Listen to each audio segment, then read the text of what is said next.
እግዚአብሔርን ቃል ስናገር ሁሉ ጊዜ ደስ ይለኛል። ለምን መጽሐፍ ቅዱስ ምን ብሎ ይናገራል? ኢየሱስ ነው የሚለው ሰው በእንጀራ ብቻ አይኖርም አለ። ሰው ሲፈጠር በእንጀራ ብቻ እንዳይኖር ተደርጎ ነው። ሰው በእንጀራ ለመኖር የማይችል በጣም ከባድ ከፍ ያለ ፍጡር ነው። እውነት ነው። በውድቀት ምክንያት ሰዎች በእንጀራ ብቻ ይኖራሉ። ግን እውነተኛ ሰው የሚባለው በእግዚአብሔር መልክና አምሳል የተፈጠረው ሰው ግን በእንጀራ ብቻ አይኖርም። አይመጥነውም። እንጀራ ብቻ ሊያኖረው አይችልም። እንጀራ ብቻ ሊያኖረው አይችልም። ሰው በእንጀራ ብቻ አይኖርም ማለት ሰው በእንጀራ ብቻ አይኖርም። ኢየሱስ ጌታ ነው። ሰው በእንጀራ ብቻ አይኖርም። ግን ምን አለ? ሰው የሚኖረው አለ ከእግዚአብሔር አፍ በሚወጣ በእያንዳንዱ ቃል ነው አለ። ሰው የሚኖረው ከእግዚአብሔር አፍ በሚወጣ በእያንዳንዱ ቃል ነው አለ። በጣም የሚገርመኝ በእያንዳንዱ ቃል ነው የሚኖረው አለ። ሰው በእግዚአብሔር ቃል ነው የሚኖረው ብሎ አልጨረሰም። በእያንዳንዱ ቃል ሰው መኖር ካለበት እውነተኛ ህይወት ይሄ መኖር ኖሮ መሞት አይደለም። እውነተኛ እግዚአብሔር ዲዛይን እንዳደረገው እግዚአብሔር እንደነደፈው አይነት ሰው ህይወት መኖር ካለበት በእግዚአብሔር ቃል ነው የሚኖረው። ስለዚህ ነው ሁሌ ደስ የሚለኝ እግዚአብሔርን ቃል ስሰማም ደስ ይለኛል፣ ስናገርም ደስ ይለኛል። በቃ የሰዎች መኖሪያ ነው። የሰዎች መኖሪያ ነው። በቃ እግዚአብሔር እንዳለው አይነት እግዚአብሔር እንዳየልን አይነት ይኸውላችሁ ሰዎች የሚጓጉለት ህይወት እግዚአብሔር ትዝ የሚለው ህይወት አይደለም። ሰዎች በቃ ይሄን ካላገኘው ብለው የሚፎካከሩበት ኖ እሱ እግዚአብሔር ህይወት ብሎ ጠርቶትም አያውቅም፣ አስታውሶትም አያውቅም። እግዚአብሔር እውነተኛ ህይወት የሚለው ሰው በእግዚአብሔር ቃል የሚያገኘው ህይወት ነው። ስለዚህ ነው የእግዚአብሔርን ቃል መመካከር ያለብን። እናንተ ደግሞ ጊዜያችሁን ሰጣችሁ ስለመጣችሁ እግዚአብሔር ይባርካችሁ። ኢየሱስ ጌታ ነው። የህይወቴ ጥያቄ መልስ በእግዚአብሔር ቃል ውስጥ ነው ብላችሁ ስለመጣችሁ ነፃ የሚያወጣውን ቃል ልትመለከቱ ስለመጣችሁ እግዚአብሔር ይባርካችሁ። የእግዚአብሔርን ቃል በመናገሬ በጣም ደስ ይለኛል። ይህ ቤተ ክርስቲያን እንግዲህ የተጠመቅኩበት ለመጀመሪያ ጊዜ አገልግሎት የሰጠውበት ሙሉ ጊዜ አገልጋይ ሆኜ ያደግኩበት ከትንሽ ተነስቼ እንግዲህ ከ10 አለቃ ተነስቼ ያደግኩበት ኢየሱስ ጌታ ቤተ ክርስቲያን ነው። የቤተ ክርስቲያኑ ፍሬ ነኝ ማለት ነው። ኢየሱስ ጌታ ነው። አሜን። እግዚአብሔር ደግሞ በሌላ ቦታ እንዳገለግል በር ከፍቶልኝ ደግሞ በሌላ ቦታ አገለግላለሁ። ዛሬ ደግሞ ተመልሼ ከእናንተ ጋር እግዚአብሔርን ቃል በመከፋፈል በጣም ደስ ይለኛል። ኢየሱስ ጌታ ነው። አሜን። ኢየሱስ ጌታ ነው። አሜን። ኢየሱስ ጌታ ነው። አሜን። መጽሐፍ ቅዱስ ሲናገር ኢየሱስ በማቴዎስ ወንጌል ምዕራፍ 6 ቁጥር 25 እስከ 33 ባለው ስፍራ ላይ ሲናገር ምን ብሎ ይናገራል? አስቀድማችሁ አለ የእግዚአብሔርን ጽድቅና መንግሥቱን ፈልጉ፣ ሌላ ሁሉ ነገር ይጨመርላችኋል። አስቀድማችሁ አለ እግዚአብሔርን ጽድቅና መንግሥቱን ፈልጉ፣ ሌላ ሁሉ ነገር ይጨመርላችኋል። ይህን መረዳት አለ። ስንባባል ነበር የእግዚአብሔር አይነት እግዚአብሔር የሚፈልገው አይነት ህይወት ለመኖር ምን ያስፈልጋል? የእግዚአብሔርን ጽድቅና መንግሥቱን ያስፈልጋል።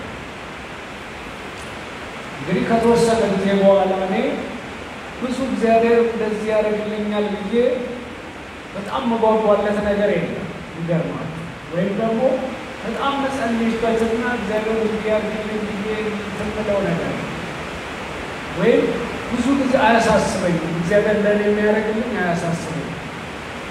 በቃ የእግዚአብሔር ድርሻ እንዴት ያሳስበኛል?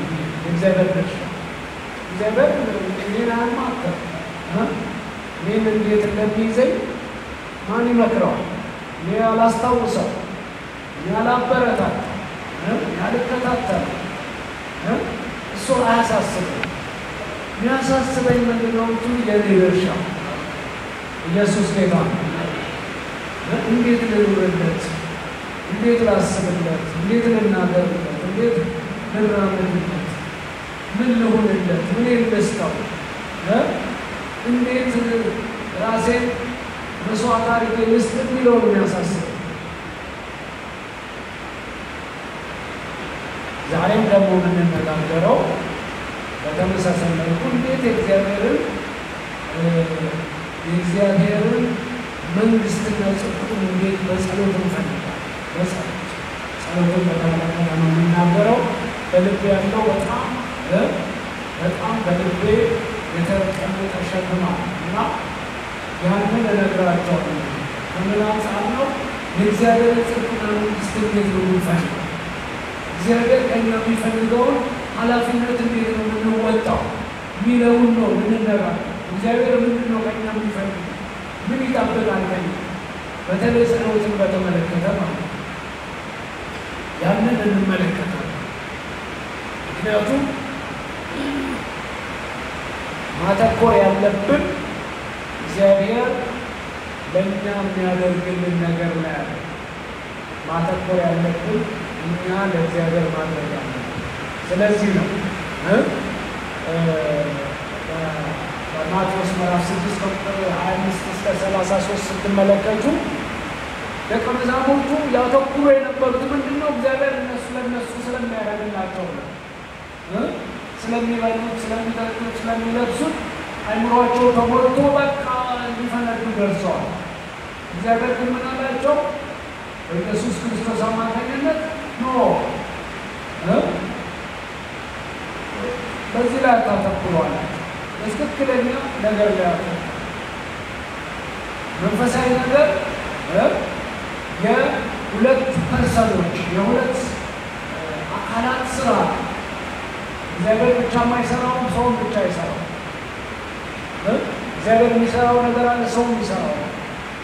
ስለዚህ መንፈሳዊ ብስለት ምን እንደሆነ ነው የተረዳሁት። መንፈሳዊ ብስለት ማለት ነው እግዚአብሔር የእግዚአብሔርን ድርሻና የሰው ድርሻ አውቆ ሰው በሰው ድርሻ ላይ ብቻ ማተኮር።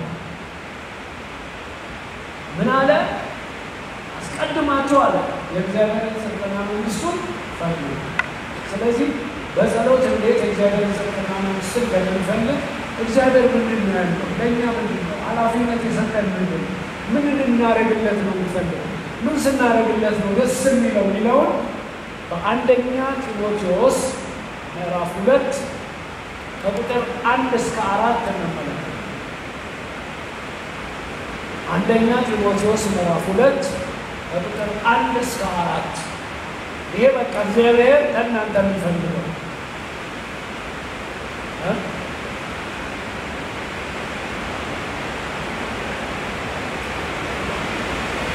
ወንድማችን ምቴ እያለ ነበር። ለእናንተ ማስባትን ሀሳብ አለ እኔ አውቃለሁ። ተማመን ነው አለ። በቃ ለእናንተ ማስባትን ሀሳብ እኔ አውቃለሁ። ኢየሱስ ጌታ ነው። ለእኔ የሚያስበውን ሀሳብ እግዚአብሔር ያውቃል። በሉስ ለእናንተ ማስባትን ሀሳብ እኔ አውቃለሁ። ለእናንተ ማስባትን ሀሳብ እኔ አውቃለሁ። በቃ ሰኪውርድ ነው። እግዚአብሔር ከየት ተነስታችሁ የት እንደምትደርሱ ኦልሬዲ ጽፎ ጨርሶታል። እንደው አንዳንዴ ይመስለናል አይደለ? ጸሎት ስንጸልይ እግዚአብሔር ያንን የጸሎት ርዕሳችንን እየተከታተለ እየመዘገበ ኦኬ ይሄ ነገር ጎሎት ነበር ብሎ የሚሰራው የህይወት እቅዳችንን የሚሰራ ይመስለናል። እንደዛ የሚባል ነገር እግዚአብሔር ኦልሬዲ የህይወት እቅዳችሁን ሰርቶ ጨርሶ ደግሞ እየሰራ እንደ ሴጣን ስላደረገ ሴጣን ወዳችሁ ጭር ሲል አይወድም። በቃ እግዚአብሔር ግን በዝምታ ሕይወታችሁን ያሳምራል። ኢየሱስ ጌታ። እናንተ ብቻ የራሳችሁ ኃላፊነት ላይ አድርጉ። አንደኛው ኃላፊነት ምንድነው? እዚህ ጋር እንመለከታለን። በአዲስ ኪዳን በግልጽ የተቀመጠ የቅዱሳን ኃላፊነት ለምን እንደተጠራ ኃላፊነታችን በቃ የማያከራክር ኃላፊነታችን፣ ስራችን የእግዚአብሔርን ጽድቅና መንግስትን እንዴት ነው የምንፈልገው? የእግዚአብሔርን ጽድቅና መንግስትን እንዴት ነው የምንፈልገው የሚለውን በትክክል ያስቀመጠ ነገር ነው። ላንብብላችሁ። አንደኛ ጢሞቴዎስ ምዕራፍ 2 ከቁጥር 1 እስከ 4 እንግዲህ እግዚአብሔርን በመምሰልና በጭምትነት ሁሉ ጸጥና ዝግ ብለን እንድንኖር ልመናና ጸሎት፣ ምልጃም ምስጋናም ስለ ሰዎች ሁሉ ስለ ነገስታትና ስለ መኳንንት ሁሉ እንዲደረጉ ከሁሉ በፊት እመክራለሁ። ይሄ ነው ኃላፊነታችን። ከሁሉ በፊት እመክራለሁ ከተባለ ሐዋርያው ጳውሎስ የጻፈው ከሁሉ በፊት እመክራለሁ ካለ የሰር ነው ማለት ያለበት። በተጠንቀቅ ነው መቆም ያለበት። ከሁሉ በፊት እመክራለሁ። በእግዚአብሔር ልብ ውስጥ ያለ ለእናንተ ያለ ኃላፊነት ይሄ ለሕይወት ያለ ኃላፊ ፈቃድ ምንድን ነው? እግዚአብሔር ምን እንዳደረግ ነው የምፈልገው የምትሉ ካላችሁ በጣም ኢምፖርታንት የሆነ በጣም አስፈላጊ የሆነ ጥያቄ እየጠየቃችሁ ነው። ደግሞ እግዚአብሔር ይነግራቸዋል፣ ያሳያቸዋል። ግን እዚህ ጋር ደግሞ ምንም ሩቅ ቦታ ሳትሄዱ በቃ ተጽፎ ግልጽ ብሎ የተቀመጠላችሁ የሕይወት ኃላፊነት አለ። ጠሪያችኋል። ይሄ ጥሪያችሁ ነው፣ የእናንተ ኃላፊነታችሁ።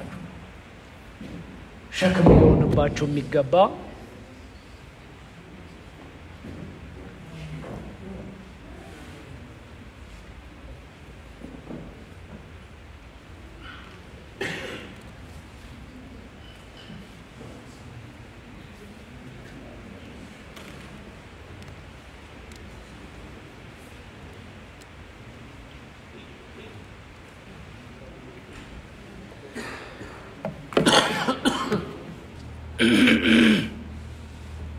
ኢየሱስ ጌታ ነው። ተመልሰን መጥተናል። ምን ብሎ ነው የሚናገረው? ስለ 3 የህብረተሰብ ክፍሎች እንድንጸልይ መጽሐፍ ቅዱስ ይናገራል። ይሄ ኃላፊነታችን ነው። እንግዲህ ኃላፊነታችን ነው። የእግዚአብሔር ፈቃድ ምንም የእግዚአብሔር ፈቃድ እንደሆነ የማያከራክር ምንም ብላክ ኤንድ ዋይት ጥቁርና ነጭ ተደርጎ በግልጽ የተቀመጠው ነገር ምንድነው? ስለ ሰዎች ሁሉ፣ ስለ ነገስታት፣ ስለ መኳንንት እንዲጸለይ ከሁሉ በፊት እመክራለሁ።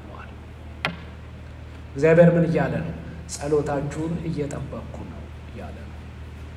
በጸሎታችሁ ተጠቅሜ ምድሪቱን ለመፈወስ፣ ሰዎችን ሁሉ ለመባረክ፣ ነገስታትን የተፈጠሩበትን ዓላማ የተጠሩበትን ዓላማ ከግብ እንዲያደርሱ ለማድረግ የእናንተን ጸሎት እየጠበቅኩ ነው እያለ ነው እግዚአብሔር። ስለማን አለ? ስለ ነገስታት ጸልየዋል። ስለ ነገስታት መጸለይ አለብን። በስልጣን ላይ ስላሉ ሰዎች መጸለይ አለብን። ይኸውላችሁ ብዙ ጊዜ እኛ ራሳችንን እንደምንመለከተው አይደለም እግዚአብሔር የሚያየን። እግዚአብሔር የሚያየን እንደ አብሮ ሰራተኛ የሚመለከት። እኛ ያው በተለያየ ነገር ውስጥ ስናልፍ፣ በሕይወት ውጣ ውረድ ውስጥ ስናልፍ በቃ የተለያየ ኖክ የሚያደርገን ነገር አለ፣ በዚህ የሚጎነትለን ነገር አለ፣ ሊያዋርደን የሚመጣ ፕሬስ የሚያደርገን ነገር አለ፣ ወደ ታች የሚገፋን ነገር አለ። ያንን ከሰማነው በቃ ማንነታችንን እንጥላለን። ግን እንደዛ አይደለም። እግዚአብሔር የሚያየን ግን በክርስቶስ ነው የሚያየን። እግዚአብሔር የሚያየን እንደ አብሮ ሰራተኛ ነው። በመልኩና በአምሳሉ እንደተፈጠርን አብረን ምድርን እንደምናስተዳድር ሰዎች ነው እግዚአብሔር የሚያየን። ኢየሱስ ጌታ ነው። እግዚአብሔር የሚያየን እንደ አብሮ ሰራተኛ ከእግዚአብሔር ጋር አብረን የምንሰራንን ብሎ መጽሐፍ ቅዱስ ይናገራል። ከእግዚአብሔር ጋር አብረን የምንሰራው ደግሞ አንደኛው ነገር ምንድነው? ስለ ነገስታት መጸለይ ነው። ስለ ነገስታት መጸለይን ስናስብ ብዙ ጊዜ የምናስበው ነገር ምንድነው? አይምሮአችን ይበታተናል። በቃ ወይም ደግሞ ስለ ነገስታት መጸለይ ስናስብ ወይ ጌታን እንዲያገኙ ነው የምናስበው። ጥሩ ነው ጌታ እንዲያገኙ ማሰብ። ነገር ግን የነገስታት ስራ ዩኒቨርሳል በሃይማኖት የተደገፈ አይደለም። ሃይማኖታቸው ምንም ይሁን ምን እግዚአብሔር የሾማቸው ሰዎች ናቸው። አንድ እግዚአብሔር ሰው ሲናገር እንደውም በጣም ገረመኝ። ምን አለ? የሳውዲ አረቢያው ንጉስ የእግዚአብሔር አገልጋይ ነው አለ። እግዚአብሔር አገልጋይ ነው አለ። የሳውዲ አረቢያው ንጉስ የእግዚአብሔር አገልጋይ ነው አለ። እኛ ድንግጥ እንላለን አይደል? ምክንያቱም አገልጋይ የሚለው ነገር ከምን ጋር ነው የምናያይዘው? ዳግመኛ ተወልዶ በመንፈስ ቅዱስ ተሞልቶ በቤተ ክርስቲያን ውስጥ ብለን ስለምናስብ ነው። እውነት ነው፣ ያን ይሰራል እግዚአብሔር። ግን ከዛ ውጭም ደግሞ እግዚአብሔር ይሰራል። በዩኒቨርስ ውስጥ በማስተዳደር ውስጥ እግዚአብሔር ይሰራል። የዓለምን ሕዝብ የፈጠረው እግዚአብሔር ነው። ሰይጣን የፈጠረው አንድም ሰው የለም። ሰይጣን አቢዩዝ ያደረገው ያበላሸው ብዙ ሰዎች አሉ። ነገር ግን እግዚአብሔር ነው የፈጠረው። እግዚአብሔር ኃላፊነት አለበት። የምድር ሰዎች በትክክል እንዲስተዳደሩ አቢዩዝ እንዳይደረጉ እግዚአብሔር ኃላፊነት አለበት። ስለዚህ ከሳውዲ አረቢያ ውስጥ እግዚአብሔር መረጠና ኦኬ ይሄ ይሻላል ብሎ የሳውዲ አረቢያው መሪ ንጉስ እግዚአብሔር መረጠው አገልጋዩ። ኢየሱስ ጌታ ነው። እግዚአብሔር ግን የሚፈልገው ምንድነው? አሁን እኛ በምድር ስላለን የኛ ኃላፊነት ምንድነው? ለሳውዲ አረቢያው መሪ መጸለይ። የሳውዲ አረቢያውን ያልኳችሁ ላርቅላችሁ ነው፣ ኤክስትሪም ኬዙን ልነግራችሁ ብዬ ነው። ምክንያቱም ወደ ኢትዮጵያ ባመጣው ወይ ልትከራከሩኝ ነው፣ ወይ እንደዚህ ያደረገ ልትሉ ነው፣ ወይ ደግሞ በቃ አለ አይደል? 120 ሚሊዮን ህዝብ እኮ ማስተዳደር ከባድ ነው አይደል? 120 ሚሊዮን አይዲያ አለ። መሪ እኮ ያስፈልገው ለዛ ነው። በቃ እግዚአብሔር ከአንድ ሰው ጋር ኮሚኒኬት ሊያደርግ ከአንድ ሰው ጋር ሊነጋገር ስለፈለገ ነው። ወርቅ የመሰለ ሀሳብ ሊኖራችሁ ይችላል፣ ግን እስቲል እግዚአብሔር ንጉስ አስቀምጧል። ስለዚህ ምንድነው የምናደርገው? የሳውዲ አረቢያውን መሪ ምን እናደርገዋለን? የእግዚአብሔርን ሐሳብ እንዲፈጽም፣ ህዝቡን በትክክል እንዲያስተዳድር፣ በፍትህ እንዲያስተዳድር፣ ስግብግብ እንዳይሆን፣ ራስ ወዳድ እንዳይሆን፣ ሰይጣን እንዳያሳስተው፣ እንዳይጠቀምበት ምን እናደርገዋለን? በጸሎት እንረዳዋለን። ያ ማለት ክርስቲያን ይሆናል ወይም ቦርናጌን ይሆናል ዳግመኛ ይወለዳል ማለት አይደለም። በቃ እግዚአብሔር በምድር ላይ ሊጠቀምበት የፈለገውን ነገር ይጠቀምበታል። ገብቷቸዋል? ስለዚህ ስለምን ጸልዩ አለ? ስለ ነገስታት ጸልዩ አለ። መጸለይ አለብን። ስለ ነገስታት መጸለይ አለብን። በቃ የኛ ኃላፊነት ነው። ነገስታቱ እንደነገርኳችሁ ጌታን ሊያውቁ ይችላሉ፣ ላያውቁ ይችላሉ። የሌላ እምነት ተከታይ ሊሆኑ ይችላሉ፣ ላይሆኑ ይችላሉ። ግን መንፈሳዊ ዘርፍ ነን እኛ። የአንድ ሀገር መንፈሳዊ ዘርፍ ማን ነው ብትሉ እኛ ነን። በመንፈሳዊ ዓለም የምናስተካክል እኛ ነን። ንጉሱ እኮ እግዚአብሔር የለም ሊል ይችላል፣ ግን እግዚአብሔር ይጠቀምበታል። እግዚአብሔር የለም እያለ እግዚአብሔር ግን ህዝቡን ለማስተዳደር ይጠቀምበታል። እኛስ እግዚአብሔርን በትክክል እንዲሰማ ህዝቡን እንዲያስተዳድር ምን እናደርግለታለን? እንጸልይለታለን። ይሄ በቃ ጌታን አያውቅም፣ ይሄ እግዚአብሔር የለሽ ነው ብለን ምን ጥለው የለም ኖ እያንዳንዱ የዓለም ህዝብ የእግዚአብሔር ምድርን የፈጠረው እግዚአብሔር ባለቤቱ እግዚአብሔር ባለመብት ነው እግዚአብሔር ስለዚህ እያንዳንዱን እግዚአብሔር በምድር ላይ የሚሆነውን ነገር እያንዳንዱ እየመራ እግዚአብሔር ምድርን ፈጥሮ አልተው ኖ እያንዳንዱን ነገር ይከታተላል እግዚአብሔር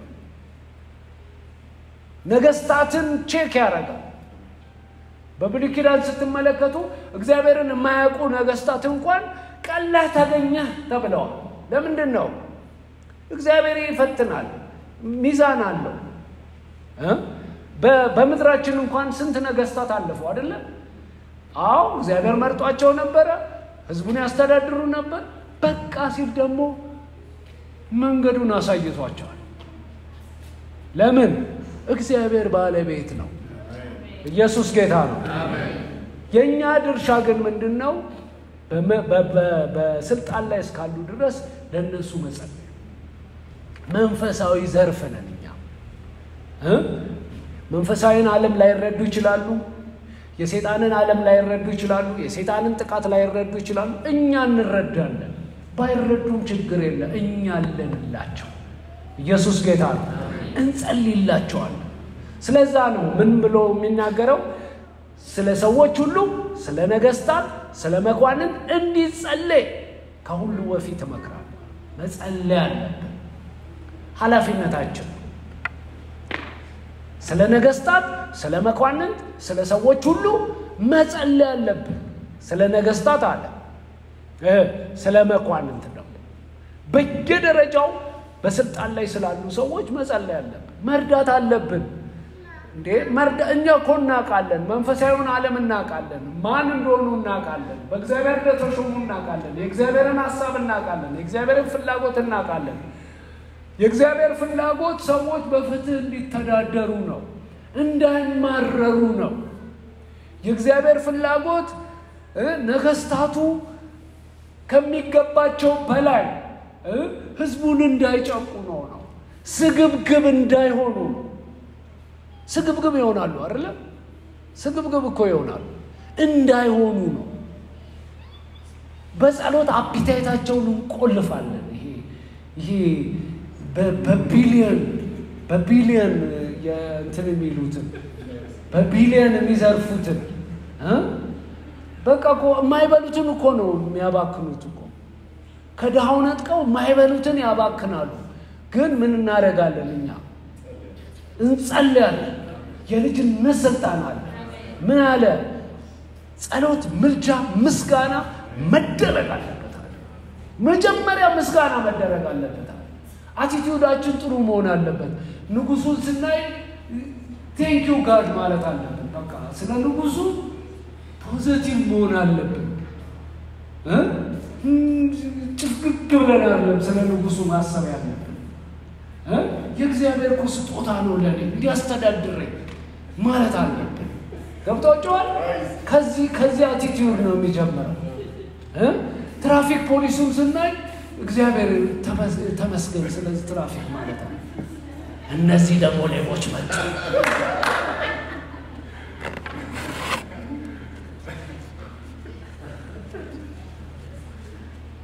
ሰይጣንም ያንን ነው የሚነግራቸው እኛ ለምን ተጨምረን ነው በእግዚአብሔር ሳይት ስንሆን ሌቦች አይደሉ ያገለግሉ ስስት የለባቸው አለባቸው አይጨቃጨቁና ይጨቃጨቁናል አንዳንድ ቀን ጉቦ ይጠይቁናል ግን ስቲል እግዚአብሔር አገልጋዮች ናቸው ኢየሱስ ጌታ እንጸልይላቸዋለን እጃቸውን እንደግፋለን የሚያስፈራራቸው ካልበላ ካልዘረፍክ ምን ካላልክ ሰውን ካላሰቃየ መኖር እኮ አችልም የሚለው እንቀጠቅጠላቸው ኢየሱስ ጌታ ደሞዛቸው እንዲበቃቸው ደሞዛቸው ይብቃቸው አላል ደሞዛቸው እንዲበቃቸው በመንፈሳዊ ዓለም እንደግፋቸዋለን በእግዚአብሔር እንዲታመኑ እግዚአብሔርን እንዲያዩ ኢየሱስ ጌታ ነው ስለዛ ነው ከምስጋና ነው የሚጀምረው ምስጋና አቲቲዩዳችን ጥሩ ነው መሆን ያለበት ልክ መሪውን ስታይ የሆነ በቃ ኖ ደስ ሊል ይገባ መሪ የእግዚአብሔር አገልጋይ ነው በቃ የፈለገ ወርቅ የመሰለ የተቃዋሚ እንትን ሊኖር ይችላል። ግን እንደ ክርስቲያን ግን የመጀመሪያው ኃላፊነት ምንድነው? መጸለይ። ገብታችሁ ምሳሌ ልንገራችሁ።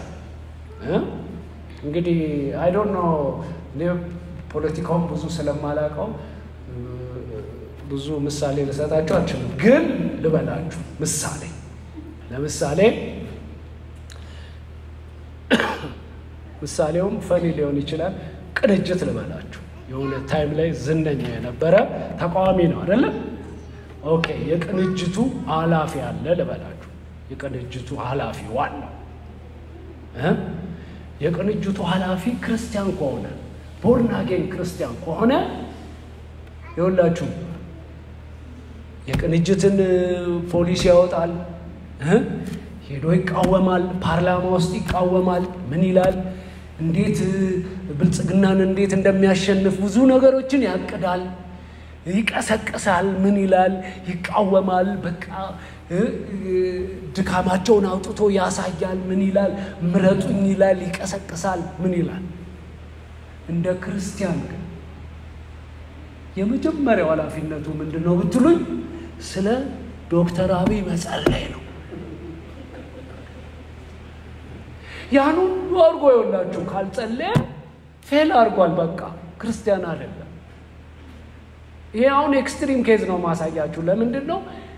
አስቀድሞ መደረግ ያለበት ነው ይላል። ለምንድን ነው? አንዳንድ ሰዎች በቃ ላለመጸለይ የሚያመጡት ጥሩ ምክንያት የሚመስላቸው ጥሩ ሰበብ የሚመስላቸው በቃ ችግር አለ እንዴ? ችግር ስላለ እኮ ነው የምትጸልየው። ችግር ባይኖርማ ችግር እኮ አልነበረ። መጸለይ ያለብህ እኮ ችግር ስላለ ነው። ምንድነው ግን የሚፈታው? የሆነ ወርቅ የሆነ አይዲያ ሊኖር ይችላል የተቃውሞ። ከዛ ወርቅ የመሰለ ሐሳብና የተቃውሞ እንትን የሚበልጠው ለእግዚአብሔር የሚበልጥበት ምንድነው ብትሉ ስትጸልይ። እውነት ነው። እኔ ክርስቲያን ፖለቲካ ውስጥ መግባት ይችላል ህሊናውን ጠብቆ እስከኖረ ድረስ። ክርስቲያን ፖለቲከኛ መሆን ይችላል። ፖለቲካ ማለት አስተዳደር ማለት ነው። እንደ ማንኛውም ሙያ ፖለቲካ አቢዩዝ ይደረጋል። ሕክምና አቢዩዝ ይደረጋል። አታውቁም እንዴ? ይደረጋል። በኖርማል ዴሊቨሪ በናቹራል በተፈጥሮ ዴሊቨሪ የሚወልዱትን ሴቶች አዋክበው ገንዘብ መብላት ሲፈልጉ በኦፕራሲዮን የሚያስወልዱ ሰዎች የሉ? አቢዩዝ ይደረጋል። ንግድ አቢዩዝ አይደረግም? ይደረጋል። እንደ ማንኛውም ሙያ ፖለቲካ ሙያ ነው። አስተዳደር የመንግስት አስተዳደር ነው። ገብታችኋል? አቢዩዝ ሊደረግ ይችላል። ክርስቲያን ፖለቲከኛ መሆን ይችላል። ጥሩ ፖለቲከኛ መሆን ይችላል። እግዚአብሔርን የሚፈራ ፖለቲከኛ መሆን ይችላል። በፖለቲካውም እግዚአብሔርን በሚገባ ማገልገል ልቡን ሊያሳርፈው ይችላል። በቃ ገብታችኋል? ተቃዋሚ ውስጥም ቢገባ ችግር የለው። በቃ የተሻለ አይዲያ አለኝ ካለ ተቃዋሚ ፖለቲካ ድርጅት ውስጥ ቢገባም ችግር የለው። ልክ ግን መንግስት ላይ የተቀመጠን ሰው ግን ለዛ ሰው ግን የመጸለይ ኃላፊነት አለበት። ለምን? እኛም ደግሞ ልክ ያ ሰው መንግስት ሆኖ ቦታው ላይ ሲቀመጥ ለዛ ሰው ነው የምንጸልየው፣ ለመንግስት ነው የምንጸልየው። ገብታችኋል? ስለዛ ነው መጽሐፍ ቅዱስ ምን ብሎ ይናገራል? እንግዲህ እግዚአብሔርን በመምሰልና በጭምትነት ሁሉ ጸጥና ዝግ ብለን እንድንኖር አለ። ልመናና ጸሎት ምልጃም ምስጋናም ስለ ሰዎች ሁሉ ስለ ነገስታት ስለ መኳንንት እንዲደረግ ከሁሉ በፊት እመክራለሁ ይላል። እቺን ብቻ ከያዛችሁልኝ ይበቃኛል። ይሄ ኃላፊነታችሁ ነው። ምንም ክርስቲያን ሆኖ ለነገስታት ለመኳንንት ስለ ሰዎች ሁሉ ላለመጸለይ ምንም ምክንያት ሊኖረው አይችልም። ምንም ምክንያት ሊኖር አይችልም። ነገርኳችሁ እኮ የተቃዋሚው ፓርቲ ዋናው እንኳን ቤቱ ሄዶ ሲንበረከክ መጀመሪያ መጸለይ ያለበት ለነገስታት ነው። እንደ ክርስቲያን የሚያስበለው ያ ነው የመጀመሪያው ኃላፊነት። ስለዚህ ምን ማድረግ አለብን? መጸለይ አለብን። እሱ ብቻ አይደለም፣ ነገስታት መኳንንት አለና ስለ ሰዎች ሁሉ ጸልየዋል። ሰዎች ልባቸው ካላረፈ፣ ሰዎች ሬስትለስ ከሆኑ፣ እረፍት የሌላቸው ከሆኑ ንጉሱ የፈለገ ቢሆን ወርቅ አርጎ ቢገዛ አይሆንም። ሰይጣን በነገስታትም ይጠቀማል። መጸለይ ያለብን። ሰይጣን በመኳንንቱም ይጠቀማል። መጸለይ ያለብን። ንጉሱ መልካም ሆኖ መኳንንቶቹ ደግሞ በቃ ኮራፕት ሊሆኑ በሙስና የተጨማለቁ ሊሆኑ ይችላሉ። መጸለይ ያለብን። ንጉሱም መኳንንቱም ጥሩ ሆነው ደግሞ ህዝቡ ደግሞ በቃ ሬስትለስ ሊሆን ይችላል። ሰይጣን ሊጠቀምበት ይችላል ህዝቡን። ስለ ህዝብ ሁሉ ስለ ሰዎች ሁሉ ጸልዩ። እንደው የወገነኝነት ጉዳይ አይደለም። እንደው ስልጣን ላላቸው ብቻ ጸልዩ አይደለም ነው። ስለ ሰዎች ሁሉ ጸልዩ አለ። እጃችሁ ውስጥ ነው ያለው፣ ስልጣኑ በእጃችሁ ነው ያለ። ስልጣኑ በእጃችሁ ነው። ምንድነው አለ? ጸጥና ዝግ ብለን መኖር እንችላለን አለ። ደስ አይልም? ጸጥና ዝግ ብለን መኖር እንችላለን። ጸጥና ዝግ ብለን መኖር እንችላለን። ካለምንም ወከባ ብቻም አይደለም፣ እግዚአብሔርን በመምሰል አለ። ጸጥና ዝግ ብለን መኖር እንችላለን። ይሄ እኮ በጣም የሚያጓጓ ውጤት ነው ያለው። መጨረሻ ላይ ደግሞ ሲናገር ምንድነው የዚህ ሁሉ ዓላማ ይላል? ሰዎች ሁሉ እንዲዱና እውነቱን ወደ ማወቅ እንዲደርሱ የሚወድ እግዚአብሔር በዚህ ደስ ይሰኛል አለ። ወንጌል እየሰራችሁ ነው። እንደዚህ ስታደርጉ ወንጌል እየሰራችሁ ነው፣ የእግዚአብሔርን መንግስት እያስፋፋችሁ ብሎ መጽሐፍ ቅዱስ ይናገራል። ስለዚህ የመጀመሪያው ኃላፊነታችን ስለ ነገስታት፣ ስለ መኳንንት፣ ስለ ሰዎች ሁሉ መጸለይ ነው።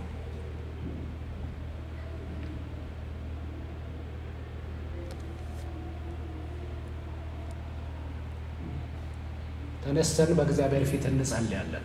ኢየሱስ ጌታ ነው። ኢየሱስ ጌታ ነው። መጀመሪያ እስቲ እግዚአብሔርን አመስግኑት። እግዚአብሔር ያመሰግናል። ኢየሱስ ጌታ ነው። ኢየሱስ ጌታ ነው። ኢየሱስ ጌታ ነው። እስቲ አመስግኑት እግዚአብሔር።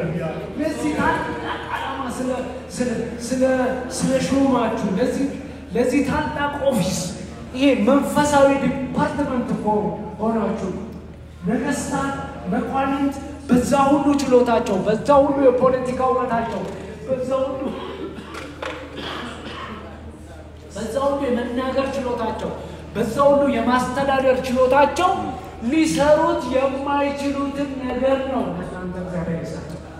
ስለዚህ እስቲ እግዚአብሔርን አመስግኑት። እግዚአብሔር አመሰግናለሁ ስለሰጠኝ የጸሎት ኃላፊነት አመሰግናለሁ። አመስግኑት እስቲ እግዚአብሔር።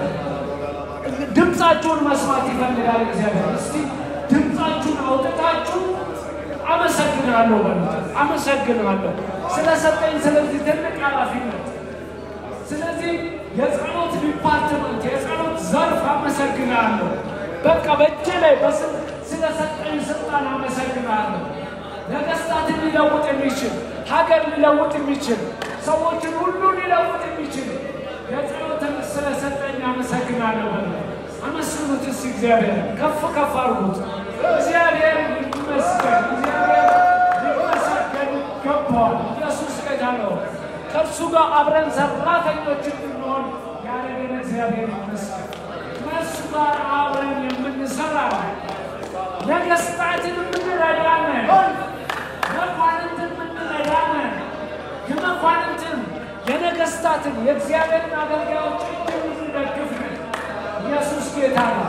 እስቲ አመስግኑት እግዚአብሔር ቴንኪው በሉት እግዚአብሔር አመሰግናለሁ ስለሰጠኝ ስላመንከኝ ለዚህ ታላቅ ኃላፊነት ስላመንከኝ አመሰግናለሁ አመስግኑት እግዚአብሔር አመሰግናለሁ ከፍ እናደርገዋለን ትልቅ ኃላፊነት ነው በእጃችን የሰጠን ታማኞች አድርጎ ቆጥሮናል ይረዱኛል ብለዋል በውስጣቸው ያለውን ኃይል ስልጣን ይረዳሉ ብሎ እግዚአብሔር ይህንን ሰጥቶናል ይህንን ኃላፊነት ሰጥቶናል የሆናችሁ እናንተ ብዙ ጊዜ ራሳችሁ እንደምትመለከቱናል እግዚአብሔር የሚመለከታችሁ እግዚአብሔር እንደ አብሮ ሰራተኛ ነው የሚመለከታችሁ ኢየሱስ ጌታ ነው ኢየሱስ ጌታ ነው ኢየሱስ ጌታ ነው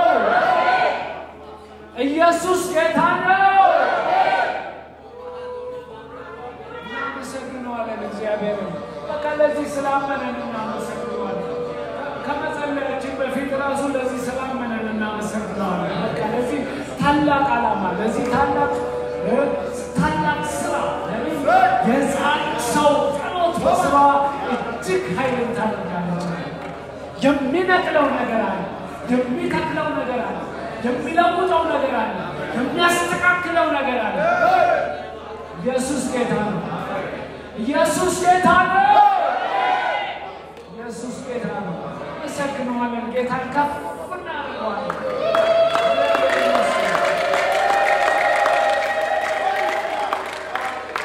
ኢየሱስ ጌታ ነው እግዚአብሔር ይመስገን እግዚአብሔር አምላካችን ሆይ በኢየሱስ ስም እናመሰግናለን ከፍ ከፍ እናደርጋለን ለዚህ ታላቅ ዓላማ ስለመረጥከን እናመሰግናለን እግዚአብሔር ሆይ ያንተ አገልጋይ የሆኑትን ነገሥታትን መኳንንትን እግዚአብሔር ሆይ እጃቸውን እንድንደግፍ እግዚአብሔር ሆይ በጌታ በኢየሱስ ስም ስለመረጥከን እናመሰግናለን ይህን ኃላፊነት ስለሰጠን እናመሰግናለን የንጉሥ ካህናት ስላረከን እናመሰግናለን እግዚአብሔር ሆይ በመንግስታት ደረጃ ስራን ስለሰጠን እናመሰግናለን እግዚአብሔር ሆይ ሀገርን የሚለውጥ ጸሎትን ስለሰጠን እናመሰግናለን እግዚአብሔር ሆይ ከፍ ከፍ እናደርጋለን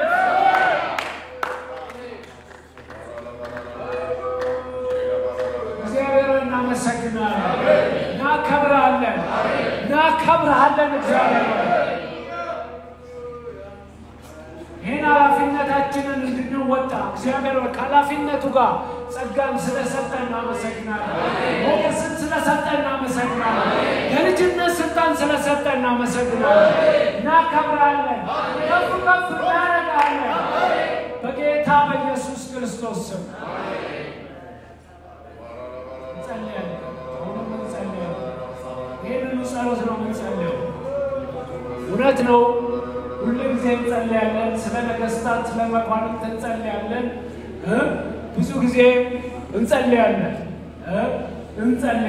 እግዚአብሔር ግን እያንዳንዷ የጸለይናት ጸሎት ሰምቷል እያንዳንዷ የጸለይናትን ጸሎት መልሷል ዛሬም እንጸልየው ደግሞ ስላልሰማ ነው ዛሬም እንጸልየው ስለሰማ ነው ኢየሱስ ጌታ ነው በምስጋና ነው ወደ እግዚአብሔር ፊት የምንቀርበው ለመጀመሪያ ጊዜ እግዚአብሔር የሆነ ነገር ሊያደርግልን እንዳለ አስበን ሳይሆን ብዙ ነገር እንዳደረገልን ብዙ እንደተቀበልን ጸሎታችንን ሲሰማ እንደነበር ነገሥታትን ሲቀጣ ሲያስተካክል በጸሎታችን ተጠቅሞ ብዙ ነገሮችን ሲያደርግ እንደነበር አሁንም ደግሞ ኃላፊነታችን ስለሆነ ዛሬም ደግሞ እንጸልያለን ኢየሱስ ጌታ ነው ኢየሱስ ጌታ ነው ዛሬም ኃላፊነታችን ነው እንጸልያለን ስለ ነገሥታት እንጸልያለን ስለ መኳንንት እንጸልያለን ስለ ሰዎች ሁሉ እንጸልያለን በእግዚአብሔር ፊት እንጸልያለን በቃ በተማርነው መሰረት ያንን ስራ ሰርተን ነው የምንሄደው ጸልየንላቸው እጃቸውን ደግፈን እግዚአብሔር ጥበብን ስጣቸው እንላለን እግዚአብሔር ሆይ ከክፉ አድናቸው ከፈተና ድራቸው እግዚአብሔር ሆይ እግዚአብሔር ከፈተና አድናቸው ነው ኢየሱስ ጌታ ነው ኢየሱስ ጌታ ነው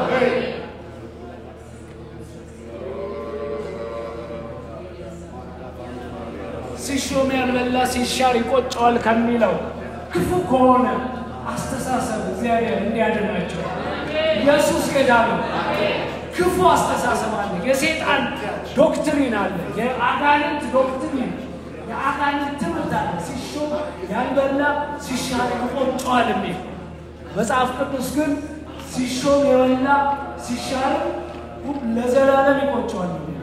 ኢየሱስ ጌታ ነው። ትምህርቱን ነው ማለት የሰይጣን ግን አስተምሮት ምንድነው? ሲሾም ያልበላ ሲሻር ይቆጨዋል ብሎ ኮዱ ሬስትለስ ያደርጋቸው። እኛ ደግሞ እንጠብቃቸዋለን፣ እንጸልይላቸዋለን፣ እንከታተላቸዋለን። ኢየሱስ ጌታ ነው። ኢየሱስ ጌታ ነው። ኢየሱስ ጌታ ነው። ይቆጫቸዋል የሚላቸው ደግሞ እምነት አላቸዋል። እስቲ እንጸልያለን፣ በእግዚአብሔር ፊት እንጸልያለን። የክፉን መንፈስ እንቃወማለን፣ በጌታ በኢየሱስ ክርስቶስ ስም እንቃወማለን። ነገሥታቱን የሚያጠቃ ክፉ በኢየሱስ ስም እንቃወማለን።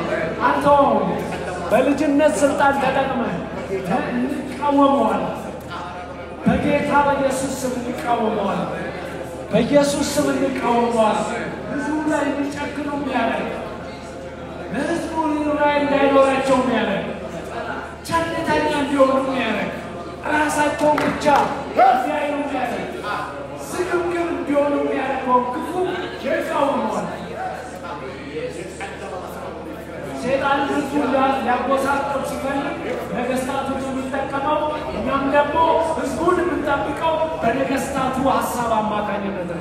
እንጸልይላቸዋለን። እግዚአብሔር ሆይ እግዚአብሔር ሆይ እግዚአብሔር ሆይ ሀሳባቸው ይጠበቅ፣ ሀሳባቸው ይጠበቅ። የክፉን ሀሳብ እንቃወማለን ብለን እንቃወመላቸዋለን። በእግዚአብሔር ምክር ላይ ከፍ ያለውን የሰውን ሀሳብ እናፈርሳለን፣ እንፈጣፍጠዋለን። በጌታ በኢየሱስ ስም እንቃወመዋለን። በጌታ በኢየሱስ ስም እንቃወመዋለን። በጌታ በኢየሱስ ስም እንቃወመዋለን። በፕሬዝዳንቱ በጠቅላይ ሚኒስትሩ በሚኒስትሮች ላይ ለሚመጣው ክፉ ሀሳብ በኢየሱስ ስም እንቃወማለን። በኢየሱስ ስም እናፈርሳለን።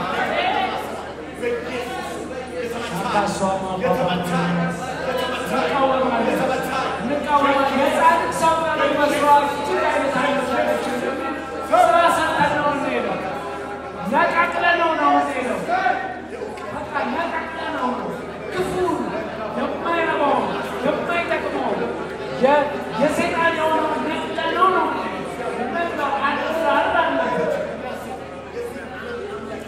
እግዚአብሔርን ሀሳብ ደግሞ ተክለንባቸው ጌታ በኢየሱስ ስም እንመጣብሃለን።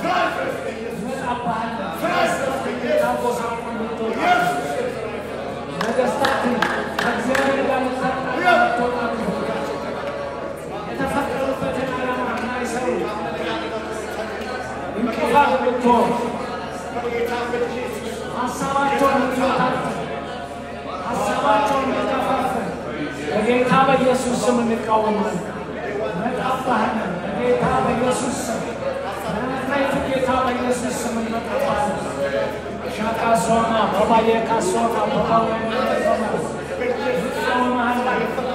ኢየሱስ ክርስቶስ ስም እንቃወማለን። በኢየሱስ ክርስቶስ ስም እንቃወማለን። በኢየሱስ ክርስቶስ ስም እንቃወማለን። ከፓስተር ቴዲ ጋር ሆነን እንጸልይላቸዋለን። ስለ ነገሥታት ስለ መኳንንት ስለተወጡ እንጸልይላቸዋለን። በቃ እኛን የምናውቀው እኛ ነን። ስቶሪውን ታሪኩን የምናውቀው እኛ ነን። እግዚአብሔርን ዓላማ የምንረዳ እኛ ነን። መንፈሳዊን ዓለም የምንረዳ እኛ ነን። የሁላችሁ እኛ ነን ላይ ነው ኃላፊነት ያለ እኛ ነን የምንረዳው። እነሱ ሁሉ ላይረዱት ይችላሉ። አንዳንዶቹ እግዚአብሔር የለም ሊሉ ይችላሉ። የእግዚአብሔርን ሀሳብ ግን እናስፈጽምባቸው። እግዚአብሔር የለም እያሉ የእግዚአብሔርን ሀሳብ እናስፈጽምባቸው። የዚህነት ስልጣን አለ። እግዚአብሔር የለም እያሉ እኛ ደግሞ ከሰይጣን ሀሳብ እናስጥላቸዋለን። ለምን? እግዚአብሔር ሕዝቡን ይወዳል። ሕዝቡን ስለሚወድ ነው። ነሰሰሪ ስለነሱ ብሎ አይደለም። እግዚአብሔር ሕዝቡን ስለሚወድ እንጸልይላቸው በነገስታት ሰይጣን እንዳይጠቀም በመኳንንት እንዳይጠቀም በሰዎች ሁሉ እንዳይጠቀም መንገዱን እንዘጋበታለን ፓስተር ጋር እንጸልይ